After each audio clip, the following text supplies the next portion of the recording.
Okay students, पिछली class में हम लोगों ने बायोमोलिक्यूल्स पार्ट सी में हमने कहा था that is cyclic structure of glucose, है ना। कौन सा glucose? Alpha D plus glucose and beta D plus glucose, right. Okay, अब देखिए हम दोनों का एक बार स्ट्रक्चर लिखेंगे। आपने जैसा लिखा था हम उसी को लिखेंगे। ये हमारा अल्डिहाइड था, बीच में लिखते हैं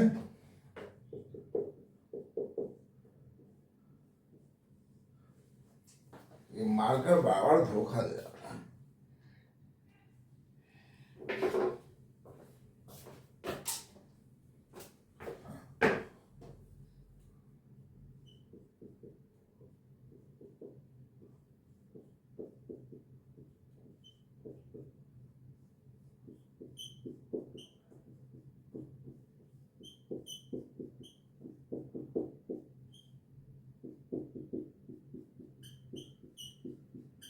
राइट, यही था ग्लूकोज। क्या नाम था इसका?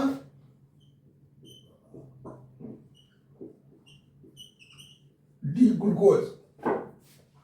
हमने बताया था कि यह जो इसका साइक्लिक स्ट्रक्चर होता है, इसमें ये जो हमारा कार्बोनिल ग्रुप है ना, राइट। तो इसको कैसे तोड़ेंगे आप? माइनस और ये प्लस। तो ये कार्बन नंबर जो 5 है, 1 2 3 4, कितना हो गया? 1 2 3 4 5 6, ठीक है। तो 5 और ये 6 है। तो फिफ्थ OH के साथ, है ना, ये क्या बनाता है? हेमी एसीटल प्लस और ये माइनस, ये H यहां चला जाता है। तो आप इसको कैसे स्ट्रक्चर बनाते हैं कि ये C, ये H, ये OH, राइट। ये हमारा कार्बन नंबर 1 है। कार्बन नंबर 2 पर भी क्या है? OH राइट में है, यहाँ H है। कार्बन नंबर 3 पर क्या है? H और ये OH। कार्बन नंबर 4 पर OH, H और ये 5 पर ये ऑक्सीजन इसके साथ बॉन्ड बनाया था। और फिर ये हमारा है CH2OH। मैंने आपको बताया था कि ये कार्बन नंबर 1 पर जो OH है वो राइट भी हो सकता है, लेफ्ट भी हो सकता है। क्यों हो सकता है? क्योंकि अब ये कार्बन काइरल हो गया। पहले ये कार्बन काइरल नहीं था, अब ये काइरल हो गया, राइट। ये क्या हो गया? काइरल। माने अब ये इसके कारण दो नए ऑप्टिकल आइसोमर्स बनेंगे। तो क्या होंगे? इसमें OH लेफ्ट भी हो सकता है, यानी कि नेक्स्ट स्ट्रक्चर इसका हम कर सकते हैं, ये OH लेफ्ट हो गया और सब सेम रहेगा। ये 1, ये यहां पर क्या है? 2 पर क्या है? OH राइट, थर्ड पर H और ये OH, फोर्थ पर OH H, फिर फिफ्थ के साथ ये ऑक्सीजन और फिर ये CH2OH, राइट। तो यह ग्लूकोज का ये जो साइक्लिक स्ट्रक्चर है, इसका नाम दिया गया अल्फा डी प्लस ग्लूकोज और इसका नाम दिया गया beta D plus glucose, right. ये दो जो नए ऑप्टिकल आइसोमर्स बने, अगर हम इसमें से इसको बीच से मिटा दें, है ना, ये दो जो नए स्ट्रक्चर बने हैं इसके कारण बने, है ना। तो इसको बीच से मिटा देते हैं।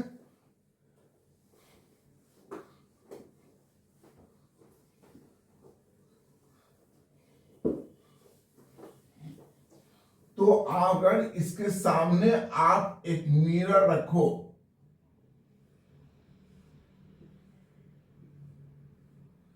मिरर रखा आपने, तो क्या इसका मिरर इमेज ये है? नहीं है। आप गौर से देखिए, इसका मिरर इमेज नहीं है वो।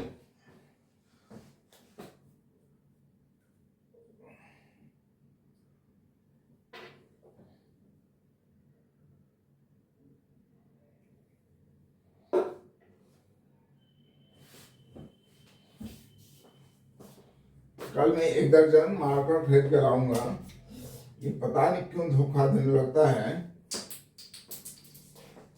कल अच्छा खासा चल रहा था, आज तो धोखा दे गया।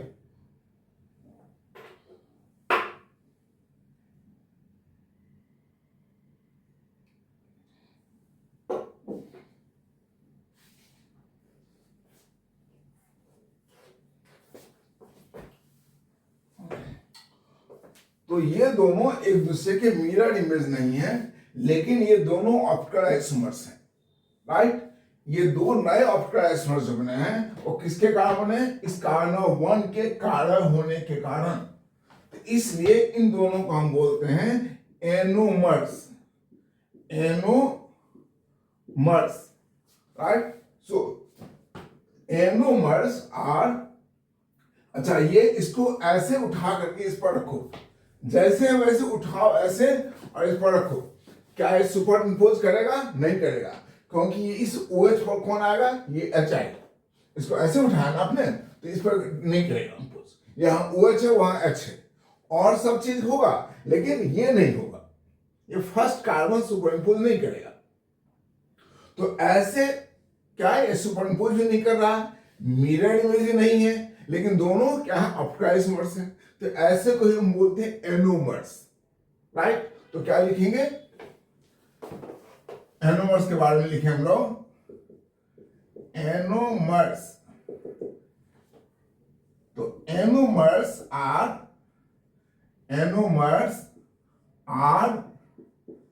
Non super imposable,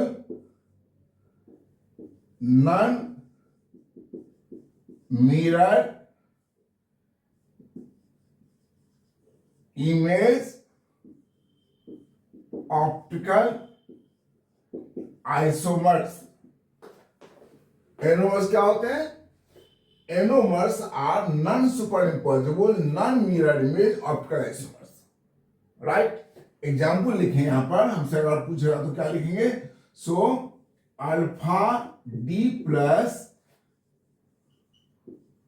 glucose and beta D plus glucose are anomers, right. अब इससे थोड़ा सा मिलता जुलता वर्ड है एनेंसियोमर्स। एनेंसियोमर्स, तो हमें कभी कभी दोनों में डिस्टिंक्शन पूछ देता है, तो हम उसको लिख देते हैं अभी।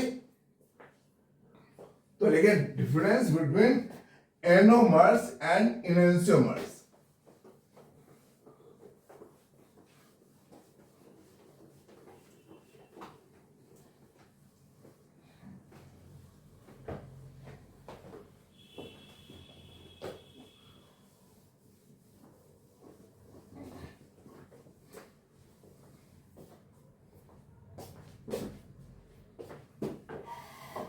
हम लोग पढ़ने जा रहे हैं, दैट इज एनेंसियोमर्स एंड दूसरा एनोमर्स। दोनों में क्या डिफरेंस होता है? तो इसको लिखेंगे हम लोग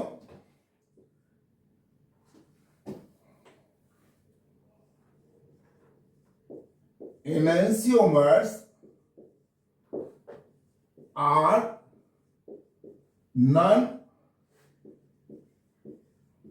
super impossible mirror image optical isomers। Non super impossible mirror image, लेकिन मिरर इमेज होगा, मिरर इमेज होगा एक दूसरे का, राइट। ऑप्टिकल आइसोमर्स, ठीक है। एग्जाम्पल ले लेंगे, जैसे मान लीजिए ये हमारा कौन सा कंपाउंड है? हमने कल पढ़ा था, इसका नाम याद होगा आपको, that is D plus glyceraldehyde. तो इसका हम लोग मिरर इमेज बनाएंगे CHO C, ये OH का मिरर इधर आ जाएगा, ये H आएगा इधर, और इधर ये CH2OH रहेगा ही, राइट। तो देखिए ये और ये एक दूसरे का मिरर इमेज है ना, इसको हम ऐसे उठा करके इस पर रखें तो क्या होगा, OH यहाँ आएगा, तो सुपर इम्पोज किया नहीं किया, सो that is non super imposable, लेकिन मिरर इमेज तो है, सो लिखेंगे that is these are enantiomers, right? These are enantiomers। और क्या लिखेंगे, यहाँ ऊपर वाला नोट कर लिया आपने, तो नोट कर लिए, और इधर भी लिख देता हूं मैं तब तक। क्या लिखेंगे एनोमर्स के बारे में, लिखेंगे anomers are non super imposable, non mirror image optical isomers। They have different configuration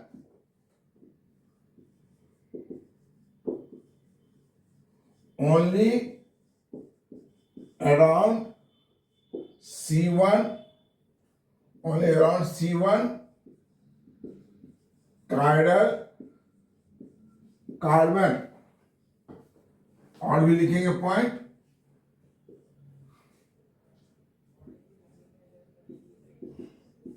anomers have different optical activity। For example, alpha D plus glucose, इसका स्पेसिफिक रोटेशन क्या होता है, इसका अल्फा डी प्लस ग्लूकोज का, बोलिए alpha D plus glucose कल लिखा था ना, कितना होता है इसका रोटेशन, और ये हो गया alpha D plus and beta D plus. Okay, तो अल्फा डी का लिखा था आपने, याद है मुझे, कितना लिखा था कल, glucose alpha D plus glucose has specific rotation, यहां हमने लिखा है यहां पर, and beta D plus glucose. तो अल्फा डी प्लस का होता है प्लस 111 डिग्री, और बीटा डी का कितना होता है, दैट इज 19.2 डिग्री, राइट। तो दोनों का रोटेशन अलग अलग होता है, but they have similar chemical properties, but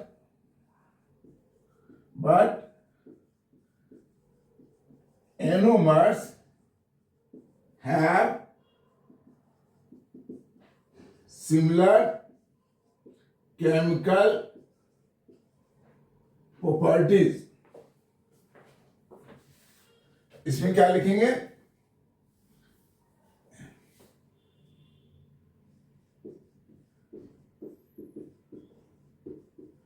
enantiomers have same optical rotation, but opposite to each other,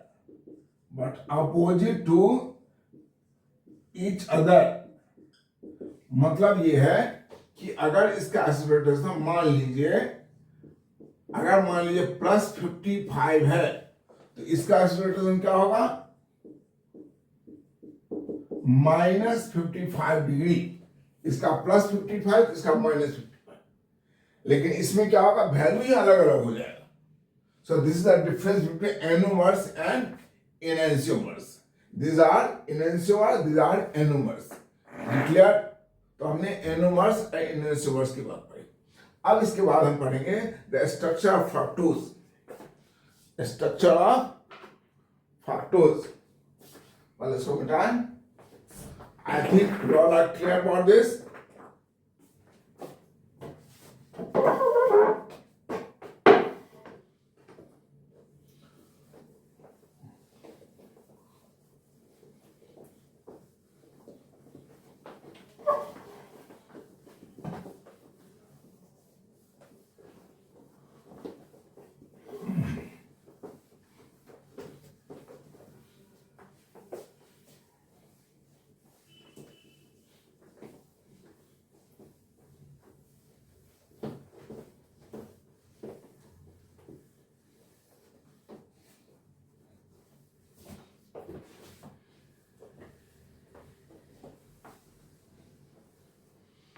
okay student, तो हम लोग पढ़ने जा रहे हैं फ्रक्टोज के बारे में.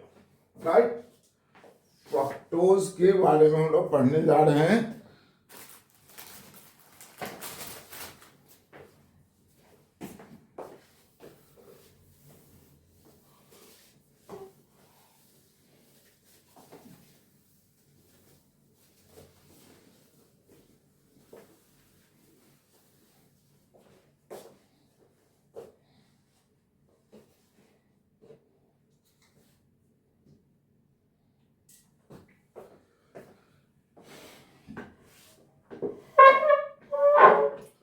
तो फ्रक्टोज के बारे में हम लोग क्या क्या पढ़ेंगे.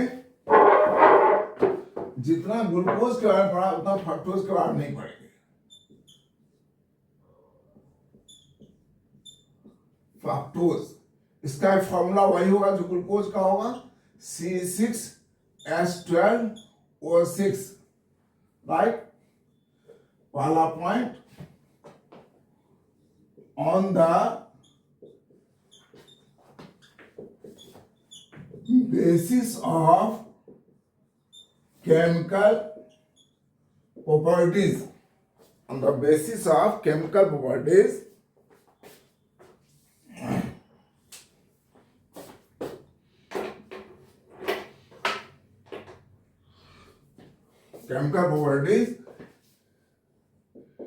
it has keto group at C2 point, C2 carbon, C2 carbon, rest all configuration are same as, that is D plus glucose. जैसा D प्लस ग्लूकोज का स्ट्रक्चर है सब कुछ सेम है, बस फर्क क्या है कि C2 पर कीटोन ग्रुप है.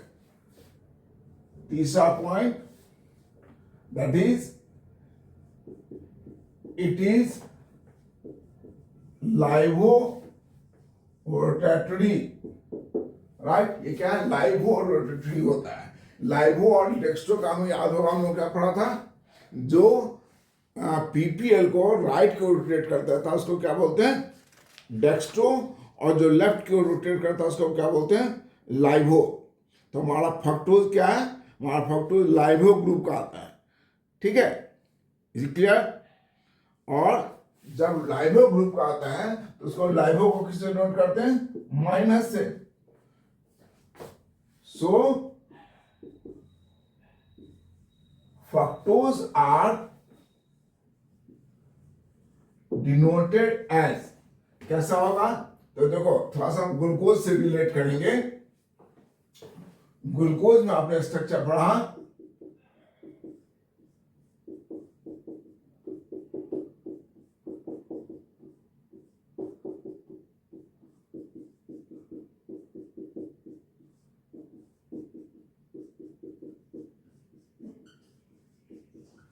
है ना। तो कार्बन नंबर 1 है, तो ये कार्बन नंबर 2 पर है, तो यहाँ पर क्या होगा, ये कीटो हो गया और सब सेम है। तो ये सेम कैसे हो सकता है सारा, इसी दोनों में कुछ चेंज हुआ ना, यानी कि यहाँ का दोनों हाइड्रोजन यहाँ चला गया होगा और ये कीटोन बच गया, तो यहाँ का दोनों हाइड्रोजन यहाँ चला जाएगा, तो क्या हो जाएगा, ये हो जाएगा हमारा अल्कोहल और ये क्या हो गया, कीटोन। देखो तो सेम है दोनों part formula, 1 2 3 hydrogen, 1 2 3 hydrogen, 2 oxygen, 2 oxygen और ये सेकंड पॉइंट कीटो। रिमेनिंग थर्ड पर सेम होगा, यानी कि कार्बन नंबर थर्ड पर क्या है, H एंड OH, फिर फोर्थ पर OH H, फिर फिफ्थ पर OH एंड H और ये CH2OH। तो ये हो गया हमारा कौन सी, दैट इज, इसका नाम क्या होगा, इसको बगल में मिटा दें। ऊपर में क्यों मिटा रहा हूं, क्योंकि मुझे स्ट्रक्चर लिखना है, ठीक है। तो इसका नाम क्या हुआ, देखो ग्लूकोज से हमने रिलेट किया, ध्यान दीजिएगा, D प्लस ग्लूकोज, चूंकि यह डेक्सट्रोडेट्रिडी है, लेकिन ये क्या है, लाइवोडेट्रिडी, इसलिए इसका नाम क्या होगा, इसका नाम हो गया D minus fructose, D minus fructose. Clear.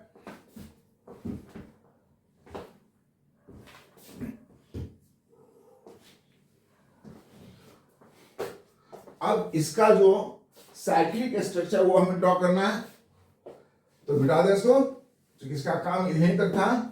अब देखो, जैसे ग्लूकोज में आपने हेमी एस्टर बनाया था, वैसे यहां भी क्या होगा, यह कीटो ग्रुप इसके साथ बनाएगा, क्योंकि यह तो कायरल है नहीं, कायरल तो यही वाला है ना। तो ये कीटो ग्रुप इसके साथ क्या बनाएगा, हेमी, सॉरी ये कीटोन है ना, तो कीटर बनाएगा। तो देखिए ये क्या हो जाएगा, माइनस और ये कार्बन प्लस और ये हाइड्रोजन प्लस और ये माइनस, तो ये हाइड्रोजन यहां जाएगा, तो ये क्या हो जाएगा OH और ये ऑक्सीजन इस कार्बन से जुड़ जाएगा। तो अब क्या होगा, ये H इसके यहां जाने से OH हो जाएगा, तो OH अगर राइट में लिखेंगे तो ये क्या हो जाएगा, वो बोले अल्फा डी। तो ये हो गया, ये हमारा कार्बन नंबर 1, ये 2, ये 3, ये 4, ये 5 और ये 6। तो हमारा नंबर कार्बन नंबर ये 2 है, C के साथ क्या हो गया, OH। अब ये OH तो ये इसके आने के कारण हो गया, तो ये कहाँ गया, तो ये लेफ्ट चला गया, यानी कि पूरा एक ग्रुप आ गया CH2OH। अब इसके साथ ये जुड़ा, तो ये हुआ कार्बन 1, ये 2 और ये 3 पर क्या होता है, ये H है और यहाँ फिर ये OH ग्रुप है, फिर फोर्थ पर OH और ये H, फिर फिफ्थ पर H और यही ऑक्सीजन यहाँ गया ना, ये लिखा आपने, और फिर यहाँ पर ऐसे ही हो गया। तो जब OH राइट में है, इसी का नाम हुआ अल्फा डी माइनस फ्रक्टोज, और जब यही कॉन्फ़िगरेशन आप लेफ्ट कर देंगे तो क्या हो जाएगा, beta D minus fructose.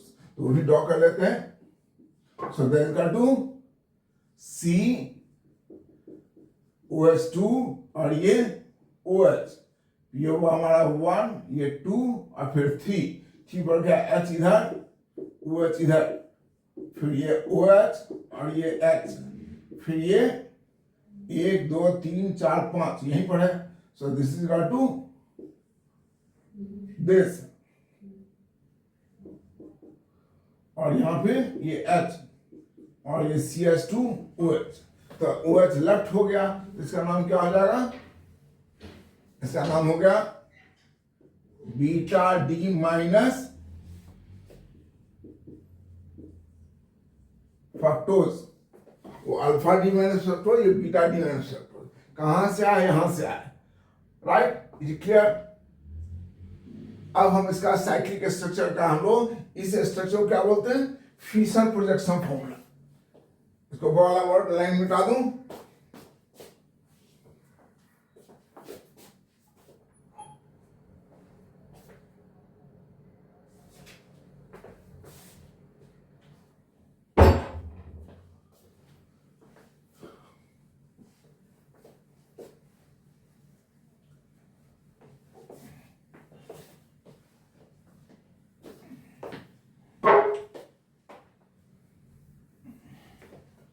Okay student, तो इसका हेडिंग क्या हो गया हमारा, ये हेडिंग हो गया that is Fischer projection formula,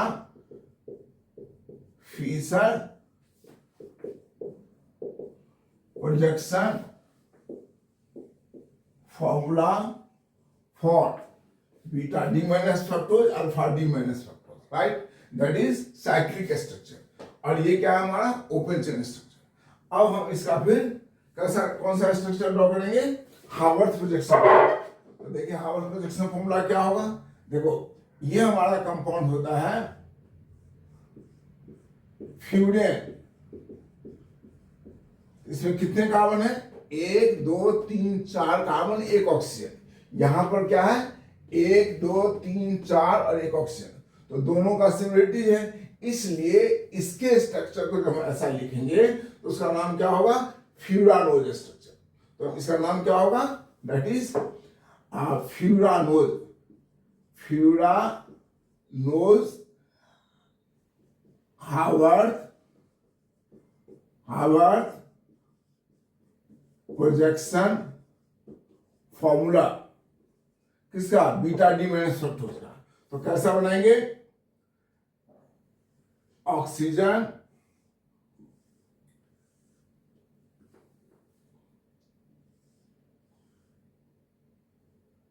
ठीक है, यहां भी होगा 1 2 3 4 और ये ऑक्सीजन।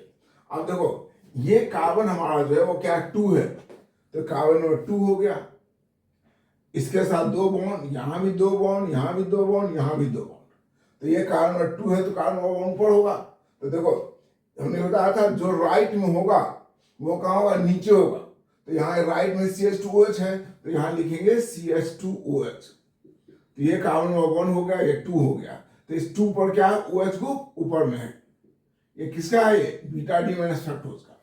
फिर यहाँ पर कार्बन नंबर 3 है, तो कार्बन नंबर 3 पर क्या है, H राइट में है, तो H नीचे होगा, ऊपर होगा OH। फिर 4th पर OH नीचे होगा, और यहाँ ये, और फिर 5th पर क्या होगा, 5th पर H और CH2OH ऊपर रखेंगे, ऑलवेज ध्यान रखना होगा। सो this is the Haworth projection, furanose Haworth projection formula for beta D minus fructose. Is clear, ये इस कंपाउंड का हो गया। अब फिर इस कंपाउंड का हमें ड्रॉ करना है, तो ये मिटाना पड़ेगा मुझे,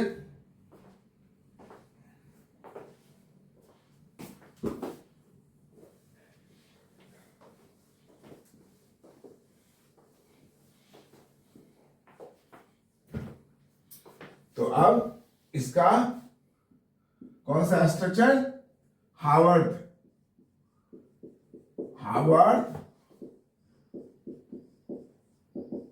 प्रोजेक्शन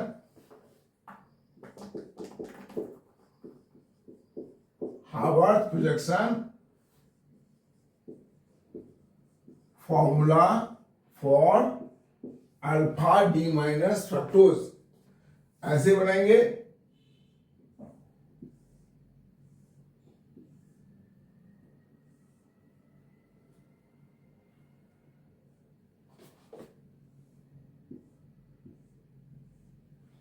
ये कार्बन हमारा क्या है, 2 है, 2 वाला कार्बन 2। अब इसमें OH राइट में है, यहाँ राइट वाला नीचे लिखते हैं, तो ऊपर क्या होगा, ऊपर होगा आपका CH2OH। ये 3 है, तो 3 पर क्या है, 2 3, 3 पर हमारा H नीचे राइट में है, H ये ऊपर नोच। फिर ये 4 है, तो OH नीचे, ये H, फिर 5th पर H और ये फिक्स होता है। So this is the Haworth projection formula for alpha D minus fructose, and this is the Haworth projection formula for beta D minus fructose. ये दोनों स्ट्रक्चर समझ आएगा आपको। So this is the end of this monosaccharides, that is glucose and fructose. यही हमें 2 पढ़ने थे, हमने पढ़ लिए।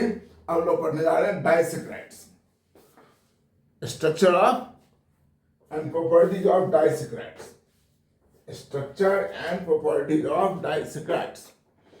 तो नोटेड, यहां तक किसी को कोई डाउट है, वानी, रमेश, सेजल, प्रिसा, बोलिए किसी को कोई डाउट। नहीं। तो इसको हम लोग पार्ट डी रखते हैं। अब पार्ट ई करेंगे जिसमें डाइसेक्राइड्स पढ़ेंगे। तो पहले यहां का नोट कर लिया, मिटा दें, 1 मिनट का ब्रेक भी देंगे।